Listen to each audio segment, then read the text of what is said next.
Hello everyone and welcome back to another video. In today's video, I'm going to be showing you guys how to launch yourself in Valheim. Now the last video I posted was a bunch of highlights of us actually launching each other, and a lot of you wanted to learn how to do it yourself. So I'm going to teach you guys how to build the yeet cannon and do it to your buddies. So let's get right into the video. Alright, so first we're going to start off with how to actually build the launching platform.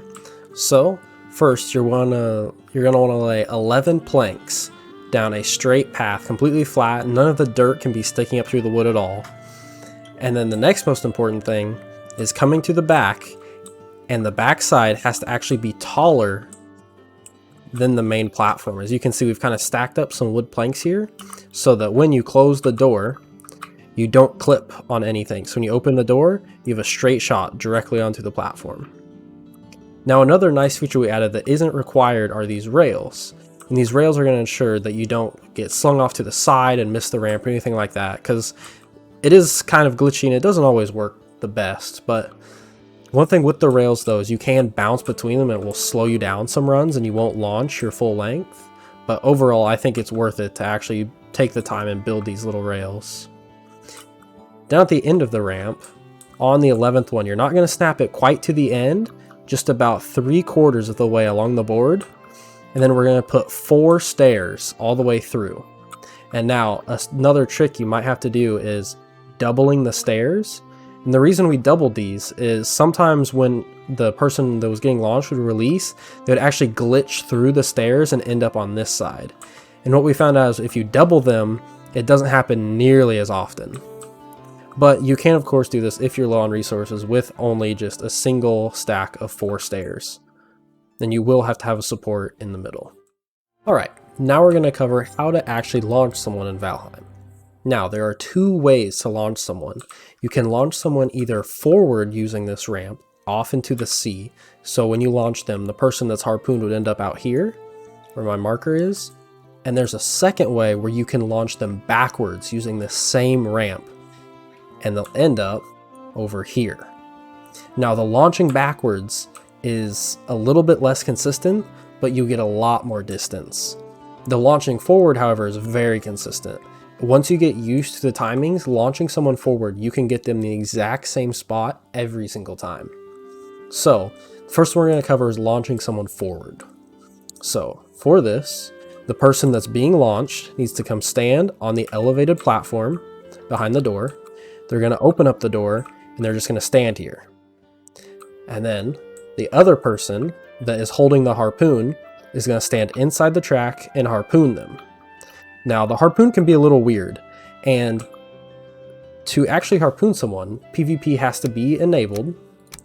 So you have to make sure it's enabled by both parties, and then you might want to eat something really small like a cloud berry, a normal berry, anything like that, just to make sure the harpoon actually doesn't kill you. Once you're harpooned, you're going to close the door and you're going to stand directly centered in the door. At this point, the person who's actually holding the harpoon, who's going to be inside the track, is going to walk down this track all the way down around these stairs and get directly centered on them. And then they need to step backwards until their camera comes out and then look to the edge so they can see the door. Now this is the trickiest part about this whole thing, launching forward, because it's very picky about the timing. So what's going to happen is the person that's being thrown is going to open the door, and they're going to have about more like a second and a half of them moving fairly slowly. You'll actually see their character come 2 or 3 tiles forward. At that point, their character is going to spaz out and go flying. Now you have to time it and release the harpoon as soon as their character starts going crazy. It's going to depend on your ping, but it should be between about half a second and a second and a half. On a dedicated server like this, it's more like a half a second, but depending on if you're hosting it and how your internet is, it might be a little bit longer. So you're gonna have to play with it. It's gonna take practice. It took us about probably 100 launches to be able to launch consistently in the same place. But after you're able to do that, you'll be able to launch people in pinpoint locations. When we were launching, we were able to always launch someone in this little circle, and we were able to put a portal on this island and teleport back and just keep testing it. Now, for the second way to launch people that is a lot farther. So the setup is going to be exactly the same. The person that is being launched is going to come right here on the elevated platform, open the door, and make sure PvP's on. At which point, the person with the harpoon is going to harpoon them, and then the person who's being launched closes the door, gets directly centered. Now, this is where things switch up. The person that's actually holding the harpoon and has to let go is going to run down all the way to the end, directly in the center, just like the same, and back up until their camera goes out. Now, this technique is actually easier to perform, but less consistent. So on this technique, the person holding the harpoon is completely done now. So they're going to open the door and you're not going to touch anything. You're going to literally just leave your controller or keyboard and mouse completely alone, and you're going to leave the harpoon attached.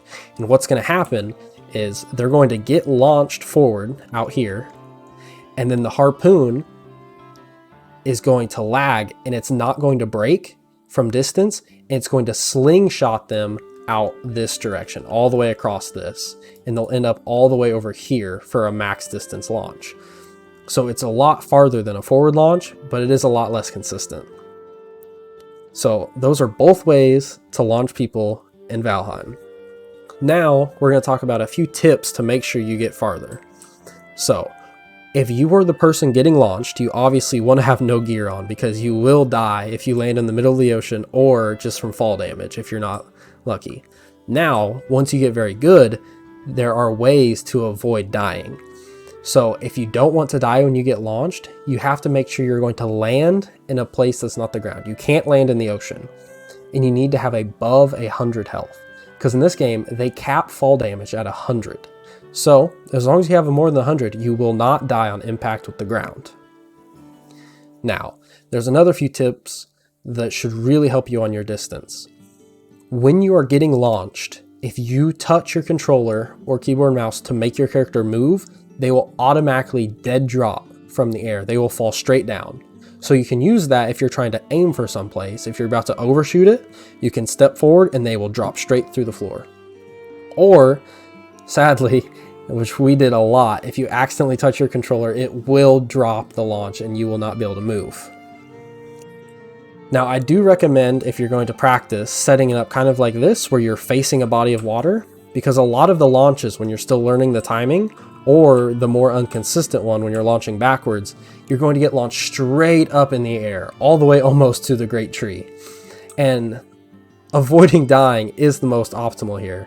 So what you want to do is, if you get launched straight up, you want to run for the water. So look down and run towards the water, because you can actually move in the air. Now, once you do this, and you're going to have bodies scattered all over here, but never open them. If you never open them, you never get skill rush, which allows you to evade enemies if you die, so you can run away with your loot. But if you never get that, you also never lose skill drain. So as long as you never touch your tombstones, you will never lose skills. You will lose skills one time, the first time you die. Then after that, you will not lose any more as long as you don't touch tombstones. So that's all the tips and tricks for this video. Thank you, and we'll see you in the next video.